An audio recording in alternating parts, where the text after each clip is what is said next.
Assalamu alaikum, this is Maroof Khan. Welcome back to another video. I hope you all are doing well. So इस video में हम लोग Mac collegiate के first year zoology के MCQ solve करेंगे इंशाल्लाह। Then हम फर्स्ट ईयर बॉटनी के एमसीक्यू सॉल्व करेंगे।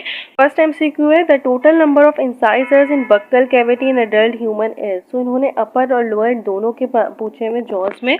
आपको ये पता होना चाहिए कि 36 टीथ होते हैं and total number of incisors 8 होते हैं। देन कैनाइन्स 4 होते हैं। 8 ही प्री मोलर्स होते हैं, 12 मोलर्स होते हैं, तो वो 36 हो जाता है। यहाँ पे करेक्ट ऑप्शन 8 होगा, डी।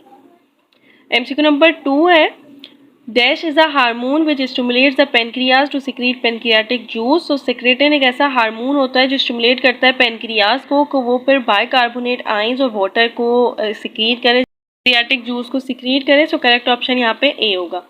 एमसीक्यू नंबर 3 है single circuit is found in. So single circuit सिर्फ फिशेस में फाउंड होता है स्ट्रिकल और एक ही आर्ट्रियम होता है। करेक्ट ऑप्शन यहाँ पे ए है। एमसीक्यू नंबर 4 है dash reduces the internal surface tension in alveoli to prevent them to be collapse during a gas exchange. So alveoli में एक होता है इंटरनल सरफेस टेंशन को जो प्रिवेंट करता है वो होता है सर्फेक्टेंट। यही है जिसकी वजह से एल्वुलाई कोलैप्स नहीं हो सकते। रेशन हो जाएगा तो क्या होगा कि सर ये एल्वुलाई कोलैप्स ना हो जाए क्योंकि ये सारी की सारी ऑक्सीजन तो निकल गई है, तो यहाँ पे सर्फेक्टेंट एक कोलैप्स नहीं होने देता। एमसीक्यू नंबर 5 है these cells destroy virally infected cells and abnormal cancerous cells. So वो नेचुरल किलर सेल्स होते हैं जो एब्नॉर्मल कैंसरस सेल्स को डिस्ट्रॉय करता है, और अगर यहाँ पे साइटोटॉक्सिक टीसी सेल्स होता तो वो फिर डिस्ट्रॉय कर देता ट्यूमर सेल्स को। करेक्ट ऑप्शन यहाँ पे बी है।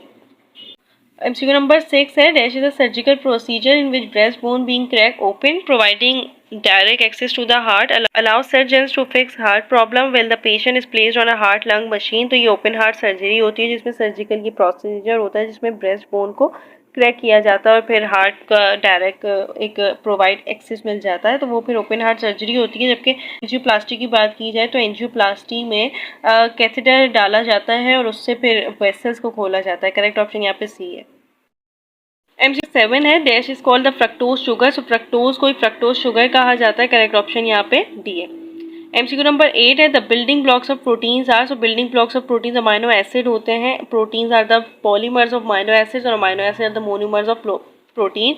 क्या होगा कि मोनोमर से पॉलीमर्स बनते हैं, सो अमाइनो एसिड से प्रोटीन बनता है। करेक्ट ऑप्शन यहाँ पे डी है। एमसीक्यू नंबर 9 है which of the following enzyme does not contribute in protein digestion. So pepsin, trypsin, peptidase ये सारी की सारी प्रोटीन डाइजेशन में इन्वॉल्व होता है, हेल्प करता है, कंट्रीब्यूट करता है, but lipase is not involve in protein digestion, lipid को डाइजेस्ट करता है। करेक्ट ऑप्शन यहाँ पे ए है। एमसीक्यू नंबर 10 है are type of WBC which also called the big eaters. और मैक्रोफेजेस को बिग ईटर्स कहते हैं क्योंकि फेजोसाइटोसिस होता है, ये डिस्ट्रॉय कर देता है जो माइक्रो ऑर्गेनिजम्स होते हैं, बैक्टीरिया होते हैं। करेक्ट ऑप्शन यहाँ पे बी है। MCQ number 11 Prototheria include. So placental mammals, pouch mammals, hairy mammals and egg laying mammals.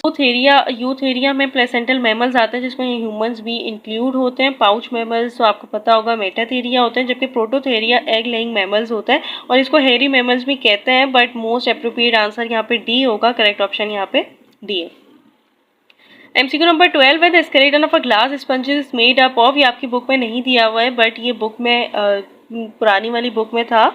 जो ग्लास स्पंजेस होते हैं ना उनका जो स्केलेटन होता है वो सिलिका से बना होता है, तो यहाँ पे करेक्ट ऑप्शन बी होगा, सिलिका स्पेक्यूल्स। एमसीक्यू नंबर 13 है which of the following enzyme is not found in pancreatic juice. So trypsin जिनकी फॉर्म में होता है जो आगे एक्टिवेट होता है ट्रिप्सिन में, कीमोट्रिप्सिन भी होता है, एंट्रोकाइनेज जो एंट्रोकाइनेज ही है जो जिनको ट्रिप्सिन में एक्टिवेट करवाता है, but amylase is not found in pancreatic juice. ये होता है सलाइवा में जो डाइजेस्ट करता है स्टार्च को माल्टोज में। करेक्ट ऑप्शन यहाँ पे डी है।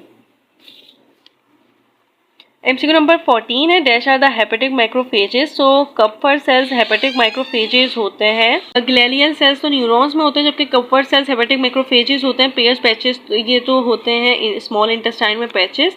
सो करेक्ट ऑप्शन यहाँ पे ए है।